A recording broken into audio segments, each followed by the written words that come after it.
حضرت امام احمد بن حنبل رحمہ اللہ تعالی نے اپنی بیٹی کی شادی کی، نکاح ہو گیا، رخصتی ہو گئی، سسرال میں رات گزاری، اگلا دن صبح کا آیا، دروازے کو لا کوئی دستو کوئی، اندر سے احمد بن حنبل کی بیٹی پوچھ رہی ہے کون؟ باہر سے جواب آیا تیری ساس ہے۔ اب کیا کری؟ امی جی حکم فرمایا صبح صبح کیوں آ گئی؟ کہ بیٹی پورے علاقے کا ٹبر آیا ہوا ہے، سارے محلے والی آئی ہوئی ہیں، ساری عورتیں آئی ہیں اور کہہ رہی ہیں اے اللہ والی اپنی بہو دکھا کیسی لے کے آئی ہے، اپنی نو دکھا کیسی لے کے آئی ہے، بیٹی باہر آ جا، آ کے اپنے حسن و جمال کے جلوے دکھا جا تاکہ دنیا کو پتہ لگ جائے میں ایسی بہو لے کے آئی۔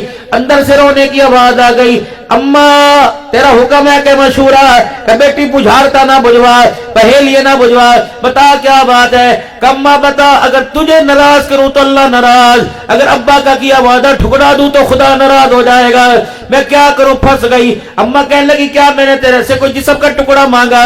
برتن دھلوا، بیٹی آ کے منہ دکھا کے چلی جا، آتی کیوں نہیں؟ اندر سے رونے کی آواز آئی اور روتے روتے فرمایا اماں میں کیا کروں، میرا باپ احمد بن حنبل رحمت اللہ تعالی علیہ، اے اماں قسم اللہ کی جب سے میں نے ہوش سنبھالا اس وقت سے لے کر آج تک میرے باپ نے کسی بے نمازی عورت کو میرا چہرہ دیکھنے نہیں دیا ہے، بے نمازی عورت نے میرا چہرہ نہیں دیکھا۔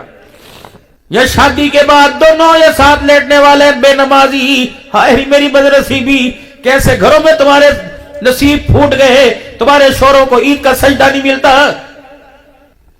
اور کیسے نصیب ہمارے پھوٹے، ہمارے گھر میں کھانے بنانے والی آئی، مسالے بنانے والی آئی، پیزے بنانے والی آئی، کیک بنانے والی آئی، ہائے میرے گھر میں اللہ کو راضی کرنے والی نہیں آئی۔ جس گھر کے دروازے پہ ماشاءاللہ لکھا ہو، جس گھر کے دروازے پہ ہاذا من فضل ربی لکھا ہو، ان گھر کے جوانوں کو استنجے کا طریقہ نہ ہے۔